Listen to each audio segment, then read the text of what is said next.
Assalamualaikum warahmatullahi wabarakatuh. Perkenalkan, saya Budi Dadang Hikmatullah, guru ekonomi dari SMA Negeri 1 Cibinong.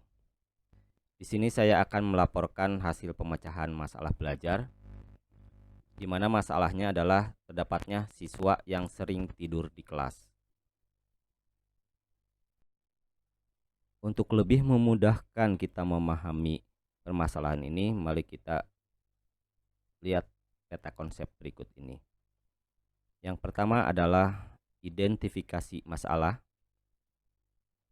Kemudian dilanjutkan dengan melakukan diagnosis untuk mengetahui penyebabnya, apakah faktor intern atau faktor ekstern, sehingga dari sana bisa mengambil prognosis.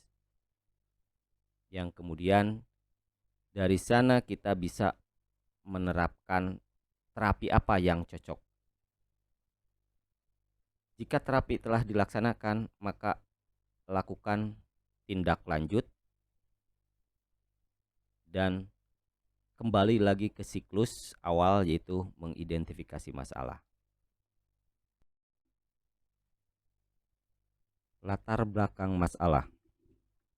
Mengantuk adalah kondisi di mana seseorang merasa ingin tidur. Hal ini bisa saja terjadi pada saat yang tidak tepat. Misalnya pada saat bekerja, saat belajar, atau pada saat berkendara.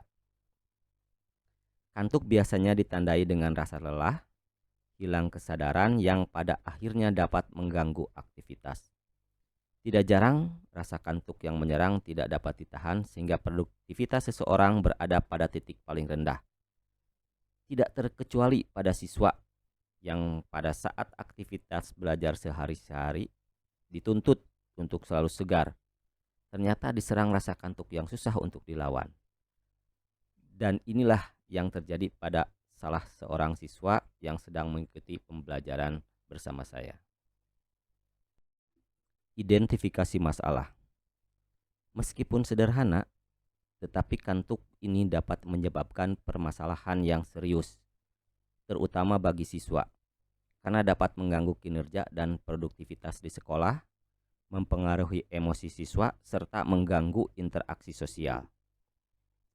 Contohnya seperti yang terjadi pada salah satu siswa yang setiap ada tugas ataupun pekerjaan rumah selalu tidak mengumpulkan atau terlambat mengumpulkannya. Ditambah lagi nilai ulangan hariannya yang tidak pernah mencapai nilai tuntas. Setelah dilakukan penyelidikan, ternyata siswa tersebut seringkali tidur di dalam kelas. Padahal pada saat itu pembelajaran sedang berlangsung. Dari kejadian ini, lalu saya menggali informasi sebanyak mungkin tentang apa yang menjadi penyebab siswa tersebut mengalami masalah berupa sering tidur di kelas.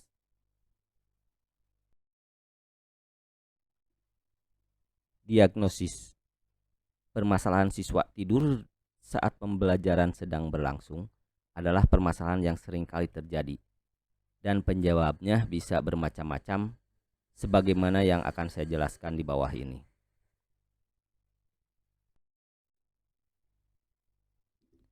Yang pertama, faktor intern. Penyebabnya: A. Begadang atau tidak tidur semalaman. B. Terlalu capek pada hari itu. C. Sarapan terlalu banyak. D. Sarapan tidak tepat. E. Kurang banyak gerak. Dan F. Sakit.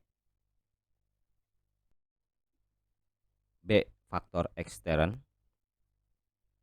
Faktor ekstern ini bisa berasal dari pertama, kondisi kelas, yaitu kondisi kelas yang tidak nyaman, sirkulasi udara yang tidak ideal, serta warna, aksesoris, dan hiasan-hiasan yang terdapat di dalam kelas yang tidak tepat juga dapat mengakibatkan siswa-siswa tertentu menjadi ngantuk. Yang keduanya, yaitu metode belajar.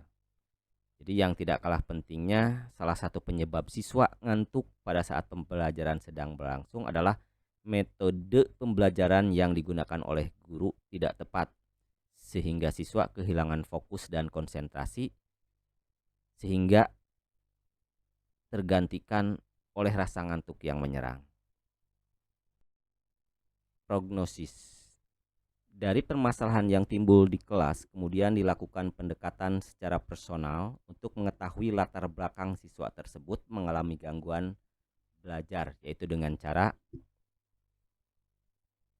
1. Meneliti nilai hasil ulangan dan tugas harian, dan ternyata hasilnya hampir semua nilai di bawah KKM. Kemudian yang kedua, saya melakukan wawancara secara mendalam. Hasilnya ternyata siswa tersebut seringkali begadang untuk hal-hal yang tidak penting.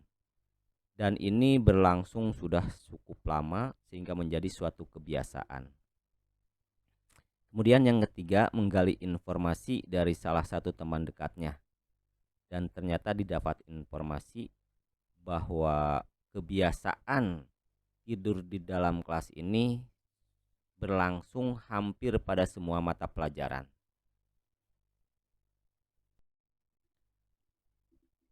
Terapi. Untuk mengatasi permasalahan ini, beberapa usaha yang saya lakukan adalah pertama, membangunkan perlahan, kemudian siswa itu disuruh cuci muka. Kemudian yang kedua, melakukan komunikasi 4 mata, atau sederhananya memberikan bimbingan konseling bagaimana cara mengatasi rasa ngantuk atau pengen tidur pada saat pembelajaran sedang berlangsung. Dan yang tidak kalah pentingnya adalah tidak mempermalukan siswa tersebut. Dan ketika tidur di kelas itu terjadi secara berulang, maka dilakukan cara-cara sebagai berikut. Saya usap pipinya sambil terus menjelaskan materi. Tentu saja ini untuk yang siswa. Kalau untuk siswi ya tidak berani. Kemudian membangunkan dan menyuruhnya wudhu. Kadang-kadang membuat yel-yel dengan suara keras. Atau yang terakhir, tidak ada pilihan lagi selain ya membiarkan siswa itu tidur sampai jam pulang. Upaya tindak lanjut. Setelah dilakukan upaya penanganan masalah seperti dijelaskan di atas, maka dilakukan tindak lanjut berupa pertama, pengawasan berkelanjutan untuk menghindari terulangnya kebiasaan tidur di kelas pada saat jam berlangsung. Kemudian yang kedua, menelepon orang tua di luar jam sekolah untuk memberitahukan atau menginformasikan kondisi siswa atau anaknya pada saat di sekolah. Kemudian yang ketiga, menghubungi guru BP untuk diberikan bimbingan lanjutan. Yang terakhir yang tidak kalah penting adalah saya melakukan refleksi cara mengajar dengan memberikan beberapa pertanyaan yang harus dijawab oleh siswa. Kesimpulan. Itulah beberapa cara yang saya coba terapkan dalam mengatasi masalah pembelajaran di kelas, yaitu berupa siswa sering tidur di kelas. Semoga ini bermanfaat dan menjadi salah satu cara yang dapat dicoba oleh rekan-rekan guru dalam menghadapi permasalahan yang sama.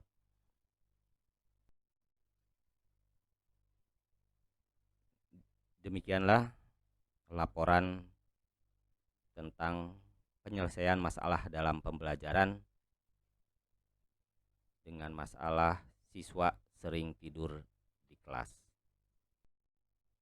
Terima kasih atas perhatiannya. Assalamualaikum warahmatullahi wabarakatuh.